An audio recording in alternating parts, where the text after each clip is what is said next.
Welcome back to Pokemon Emerald. I didn't really show it off in the last part.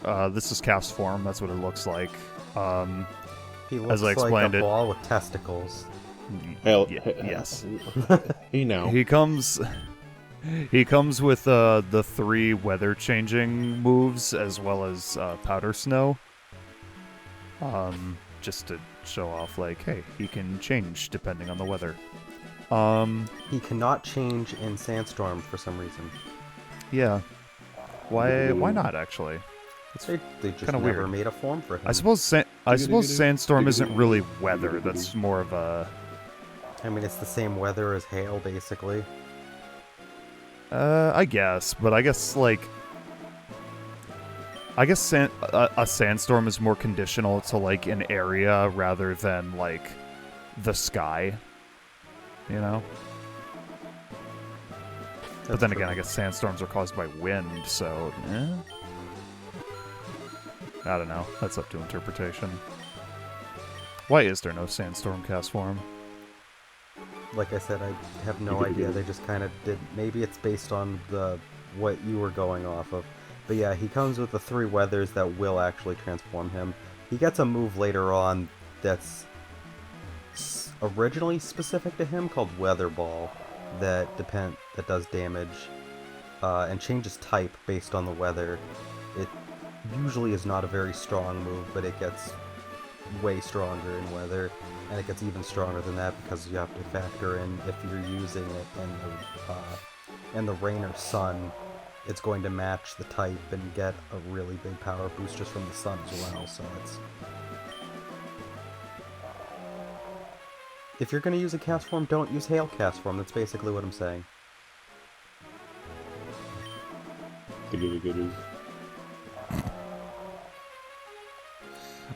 I'm just digging around for hidden items. There's nothing really down here. It's just a For such it's a just long neat little route, there's secret hardly base. any, like...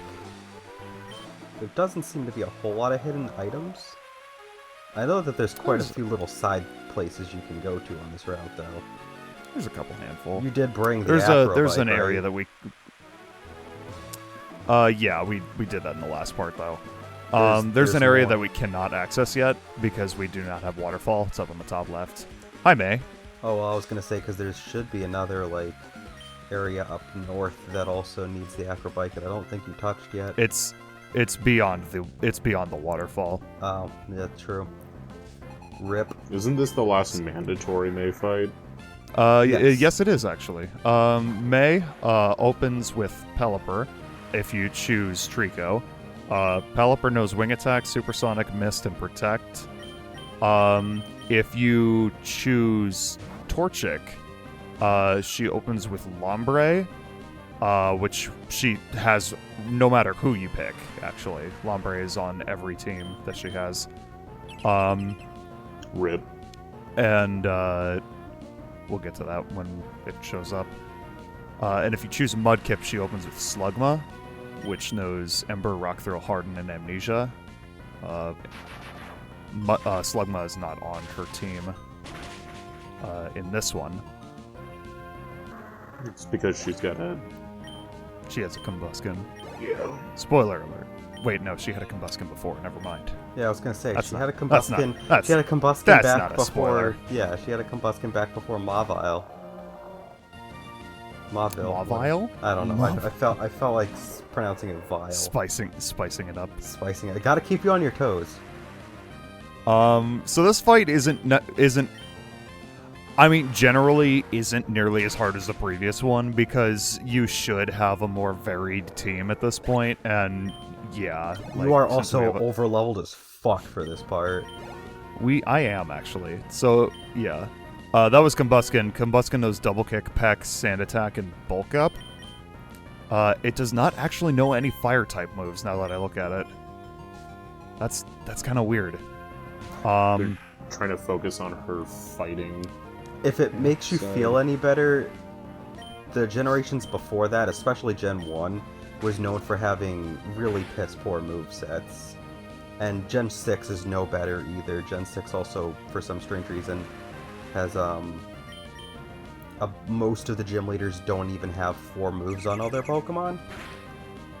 And then you have this weird thing in Red and Blue where like the champion, like half his team doesn't even have stab moves. Lombre knows Wire Absorb, Bow. Nature Power, Fake Out, and Fury Swipes. If you chose Torchic, she will have Marsh Tomp, which knows Mud Shot, Foresight, Mud Sport, and Takedown. No Water type moves. And if you chose Mudkip, you get probably the hardest fight out of the three because she has Grovyle, which knows Fury, Cutter, Pursuit, Screech, and Leaf Blade. It actually has a stab move for its regular type that starts the game. And it's a really good one too. So that's kind of weird though that like only 2 of the starters they lack a stab on one of their types. And it's, you know, the typing that your starter would be weak against. Yeah. yeah, it's kind of weird. Although if you chose Torchic, then Torchic would still be weak to Mudshot because fire but type. Mudshot, it's not great at this point in the game. I mean, Mudshot's okay. It's like 50 power. 55. If it gets the 55. And it can lower speed. accuracy or the speed, if it actually gets that effect off, then yes. But otherwise, eh. The point that we're trying to make here is that May's movesets oddly give you a much easier time depending on who your starter is. May peaked with May 2. I was gonna say, isn't her team a little more souped up in Ruby Sapphire, or is that just placebo? Is that really what happens in all 3 games? I can scroll up and look. Oh God, why is he here? Yeah, Scott, you're a creep. Get out of here. Emerald's bad because Scott. All of her starter Pokemon have the same movesets in Ruby and Sapphire, but the teams are a bit different. Yeah. If you chose Trico, she has Shroomish and Wailmer. If you chose Torchic, she has Shroomish and Numel. And if you chose Mudkip, she has Wailmer and Numel. That's how I remember it. I wasn't remembering her Emerald moveset. Her team. When I was talking about the Pokemon that vary on May 2, I was thinking of Ruby Sapphire. So we're just about done with this route. We're pretty close to Fortree City. Something unseeable's in the way. What? It's me. We'll have. Get at it. What? We have to buy DLC in order Get to outta get here. past this invisible wall. I'm just Ninja taking Boy a nap. Hideo. Hey guys, Hideo Kojima here With another fucking ninja video. with another fucking Death Stranding.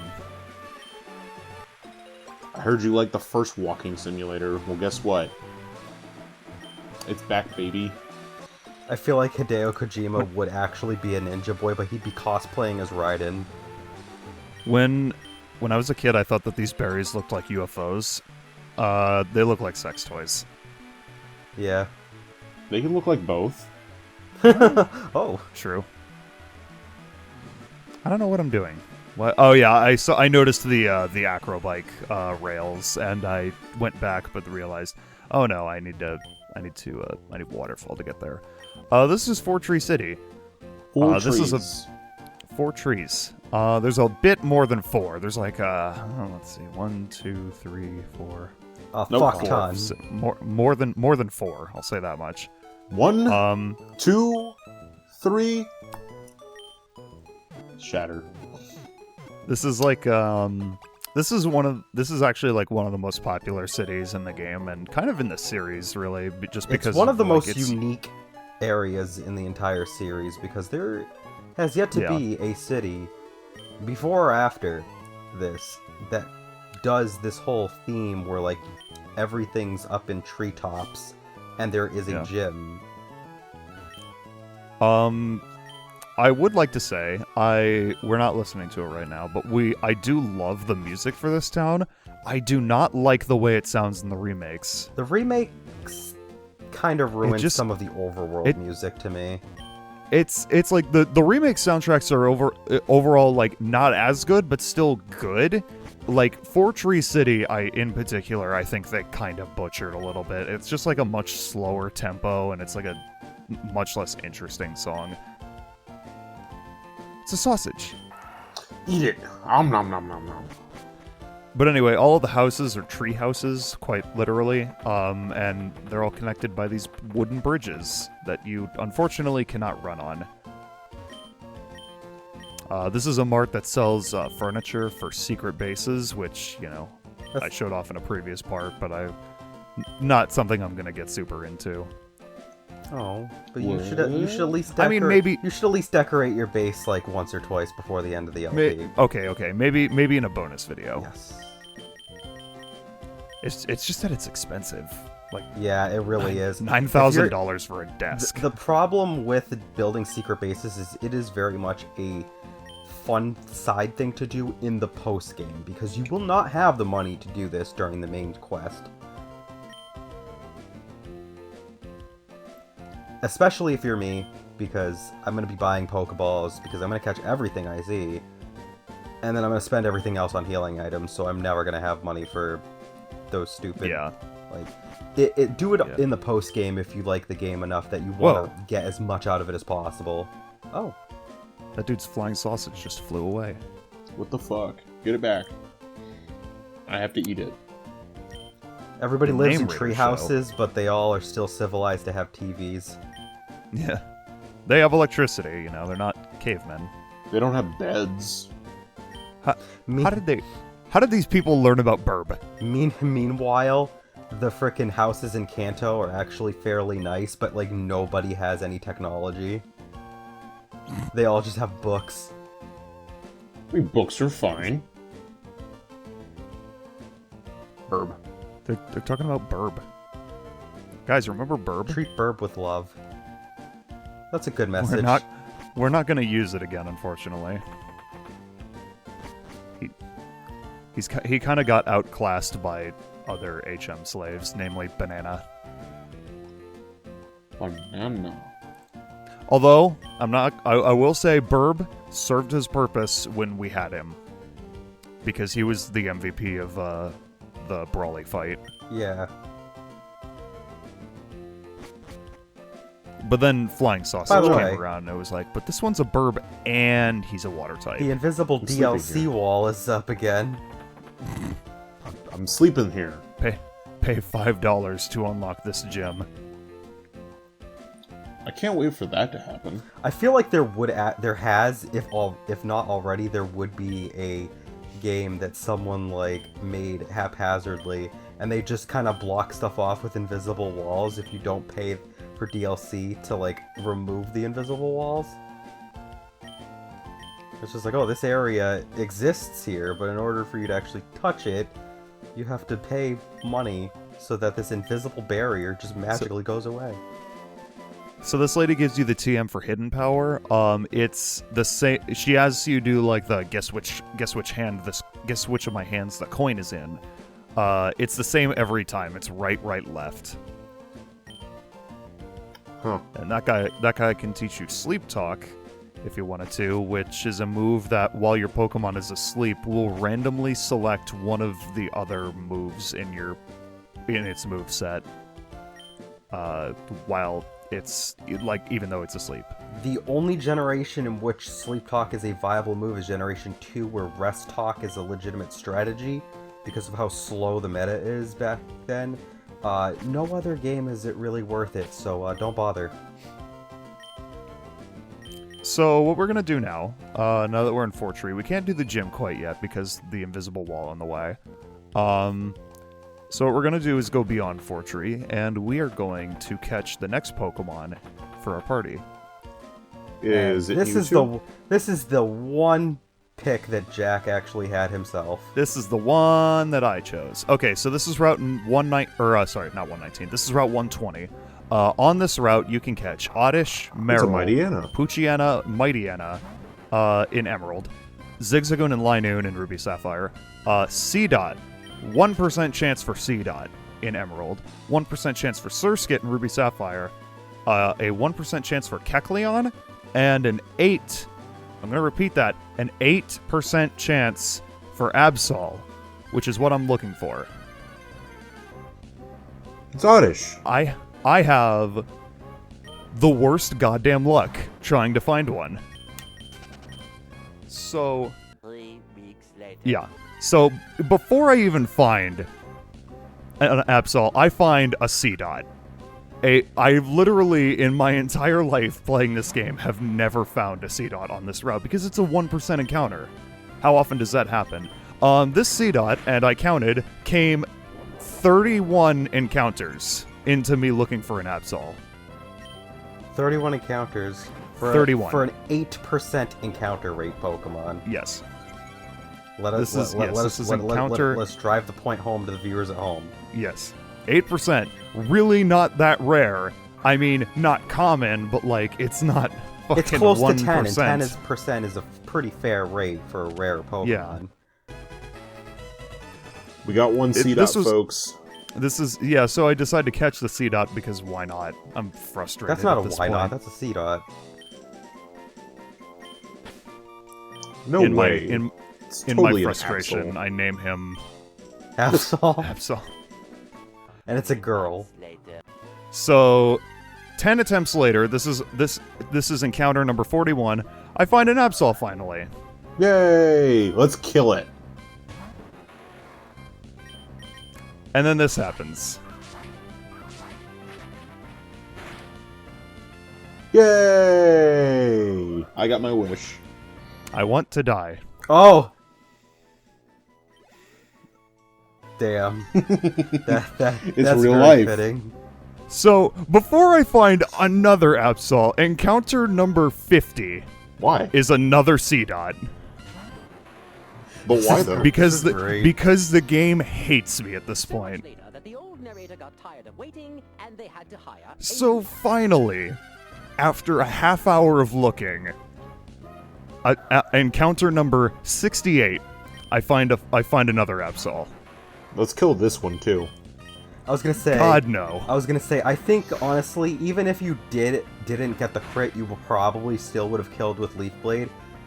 Because Absol's defenses are shit, and just having a 105 effective power move off of a good special attack stat, hitting Absol's weak special defense probably would have wiped her out when she's like 10 levels lower. That is a good point, TBH. But still, But the fact that it took you 50-something encounters just to get an Absol, and you ran into like 3 C-Dots along the way, it's like... 2 C-Dots. Yeah.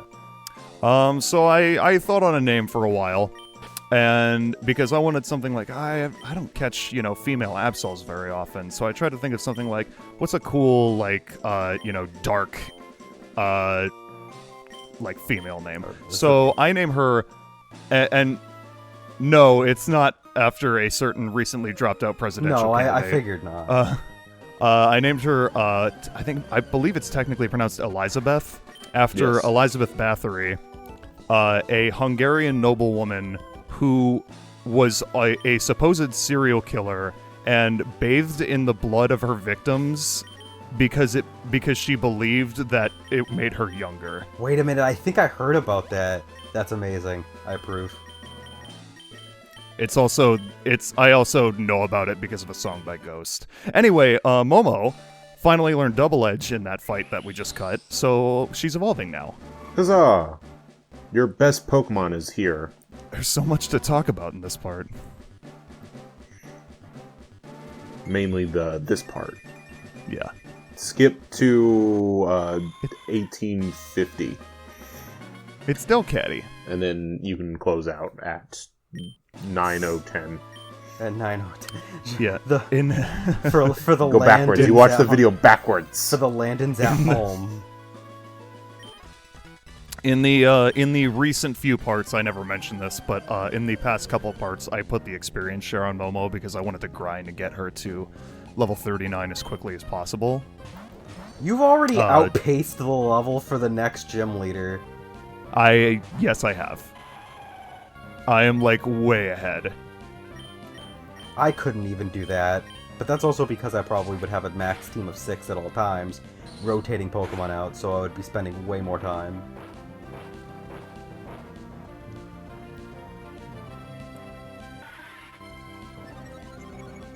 Don't you Anyway, this howl. is the third and final, well, not final, but like this is the final location that you can find Gabby and Ty in and fight them. You can still like fight them forever, like I said the last time we fought them. But this is the last of the 3 locations that they show up in. After you beat them here, they will show up back in, they're out north of Mauville. I forget exactly which one it is. Route 1. Is that 118? 11. 18? That's Route 111. Yeah, Route 111. 118's afterwards. And then they'll go, and then when you beat them there, they'll go back to 118, and then they'll come back here, etc., etc. There is a point when their Pokemon stop leveling up, but I believe they get like all the way up to like level 45 or something like that. It's somewhere in the 40s, and correct me if I'm wrong. I don't remember though if Gabby's if Gabby's Loudred evolves into an X-Cloud. It does evolve, yes. Yes, I was like, I'm pretty sure it does. X-Cloud's not a very strong Pokemon, but it is an interesting one at least. It actually caps at level 39, it looks like. But it is, as I mentioned in the previous part, is actually a very easy and quick way to grind. Probably. Because they only have 2 Pokemon, they're easy to take out, and they actually give you a decent amount of experience. It also helps that they don't require a phone call for a rematch. Yeah, you can just rematch them whenever you want. This is why I like the Versus Seeker. You just walk out in the world, you shout at people, and they're like, oh, yeah, sure. Why didn't they bring back the Versus Seeker? Game Freak, what are you doing? I will say, oh no, it's this guy again. In the remakes, they cap at level 51, actually, and Ty's Magneton actually evolves into Magnezone. Nice. I use But Magnezone. that is after you beat the Elite Four. Yeah. Anyway, here's Steven. He gave us an item that lets us see what the invisible walls are. It's a Kecleon. Hey guys, it's me, Kecleon. Hey guys, it's Landon. I guess. You guess. I mean, according to you. Yeah. I guess I'll take your word for it. You better. Better than being a Quagsire. I guess. Hey, I like Quagsire. But anyway, Kecleon, we already explained the way it works. Color changes its ability, and when it gets hurt, it changes to the type of the move that it was last hit by. So now it's Grass type. It makes it annoying to fight, but it's also very easy to exploit. Yes. And we're gonna catch it.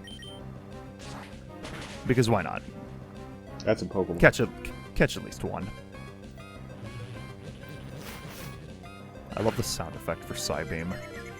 I like the sound effect for Gen 1, 2, and I think 6 onward for Psychic. They got rid of the sound effect in Gens 3 through 5, and I think when they were playing up the nostalgia card, they were like, let's bring that back, and they did it in Gen 6. They did that with a lot of moves, actually, where they take a move, and then they put sound effects and sometimes even visuals reminiscent of the original move. What do we nickname it?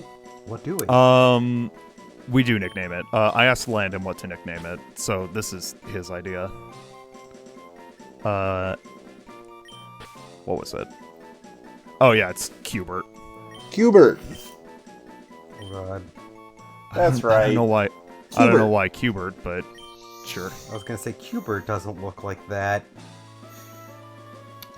I mean, we have Gex. Now we have Cubert. I did play the Cubert PS1 game. It was not very good. I enjoyed it, but it was bad. Now we just need a Glover. We need a Glover, we need a Bubsy 3D. We have a Bubsy 3D. No, Landon, we have a Gex. We need a Croc. Oh god. Oh yeah. We're just gonna have all of the failed, like, platforming mascots of the late 90s and early 2000s. That bird whenever ate him. Whenever whoever LPs Gen 2 or the remakes of Gen 2, Also me. pick pick Totodile and name him Croc. I can not guarantee that'll happen, but okay. And a rare candy. Ooh, piece of candy. Ooh, piece of candy. Ooh, piece of candy. Anyway. I'm guessing you moved your experience share over to Absol, right? Yes, I did. Okay, I was gonna say. So anyway, next time on Pokemon Emerald, we are going to fight the gym of Fortree City.